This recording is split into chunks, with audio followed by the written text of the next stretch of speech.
Bonjour et bienvenue sur la chaîne YouTube de Pierre et Lina, et on vous présente aujourd'hui ce produit qui doit nous permettre d'arriver dans des meilleures conditions, parce que lorsqu'on arrive sur ce terrain de ressourcement, vous voyez ce beau sentier d'automne là, tard la nuit, qu'il nous faut ouvrir ce portail, mettre l'eau et tout un tas d'opérations. Évidemment, on avait besoin d'un peu plus de clarté et de facilité que l'usage des simples lampes frontales. Alors on a installé, comme vous le voyez, en s'appuyant sur les deux poteaux de béton du petit portillon, on a installé ce portique qui porte maintenant le panneau que vous apercevez ici et qui donne vers le sol avec sa petite lumière verte qui clignote. Et puis un panneau solaire. Alors je ne sais pas si je vais arriver à vous le montrer vu de dessus, mais il fait une belle surface, hein. Alors bon,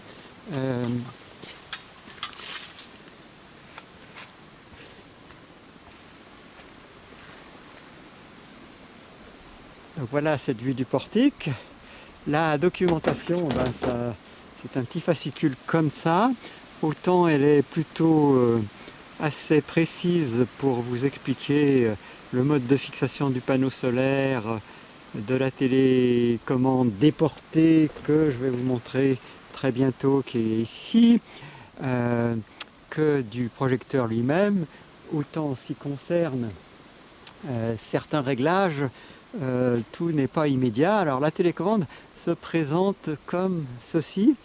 Il y a un mode, il y a un bouton on-off, ça jusque là tout le monde comprendra. Là je viens de l'arrêter, là je la remets en service, donc elle s'allume, je la règle pour avoir 30 secondes d'éclairage en mode capteur de mouvement, puisque là j'annule le fait que il pourrait y avoir une fonction de diminution de la luminosité.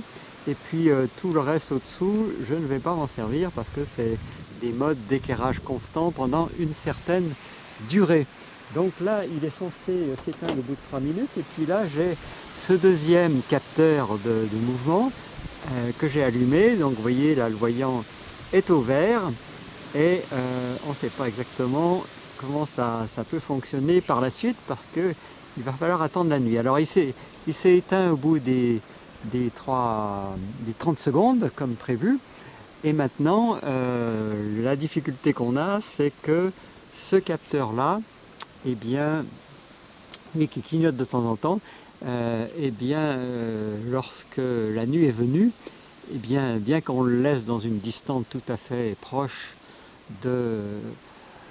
du projecteur pour qu'ils puissent converser entre eux, une fois qu'il a allumé le projecteur, parce qu'on est passé devant, le projecteur ne s'éteint plus. Alors que si on éteint ce capteur de mouvement à l'aide du bouton ici, ce capteur de mouvement donc distant, si on peut le dire, à ce moment-là, notre projecteur retrouve l'usage qu'on souhaite qu'il ait, c'est-à-dire il détecte le mouvement et s'allume à ce moment-là pendant 30 secondes, la durée fixée, et ensuite, au bout de 30 secondes, s'éteint totalement. Alors que si on active ce capteur de mouvement déporté, il va s'allumer quand on passe devant, mais après ne plus s'éteindre. Donc c'est bien ennuyeux. Voilà les petits soucis qu'on a avec ce projecteur qui, si on laisse de côté cette partie-là, a une luminosité tout à fait satisfaisante. Pour la charge, c'est difficile d'en juger parce que par un ciel gris comme on a aujourd'hui, ça va être zéro charge. Mais en tout cas, pour l'instant, il n'a pas défailli. Ça fait quand même une quinzaine de jours qu'il est installé.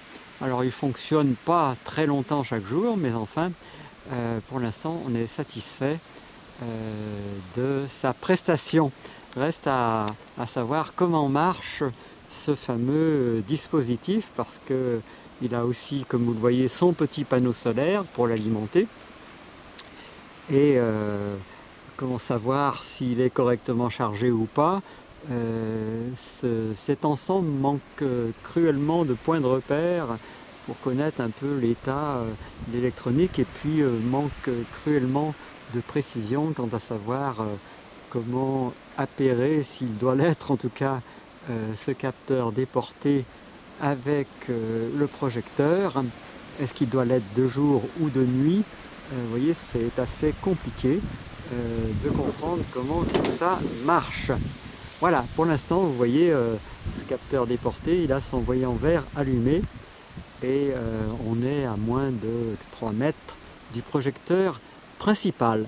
Écoutez, j'espère que tout ça vous donnera quelques idées sur la manière dont vous pourriez utiliser au mieux ces dispositifs de projecteurs solaires. Celui-là est particulièrement efficace. Je crois que de mémoire, il le ferait, en termes de batterie, il aurait 12 000 milliampères heure, si je ne me trompe pas. Hein. Donc, confortable. Le panneau est aussi un des plus grands qu'on ait vu pour ce genre de dispositif. Nous, on a choisi de le mettre grosso modo à l'arrière du projecteur, ce qui fait que son câble est bien long pour notre usage, mais ceci mis à part, l'ensemble est de bonne facture. Par contre, la documentation demanderait à être plus pédagogique et puis plus précise en concernant l'usage de ce capteur déporté. Vous voyez, capteur de mouvement déporté. Voilà. Alors nous, ce qui nous perturbe, c'est que une fois éclairé grâce à ce capteur, eh bien, le projecteur ne s'éteint plus. C'est pas du tout ça dont nous avons besoin. Merci de votre attention, les amis, et puis profitez bien de cette météo automnale qui invite plutôt à l'intériorisation. Vous voyez, je vous fais cette vue du bas vers le haut, vers ces arbres qui ont quand même déjà perdu beaucoup de feuilles.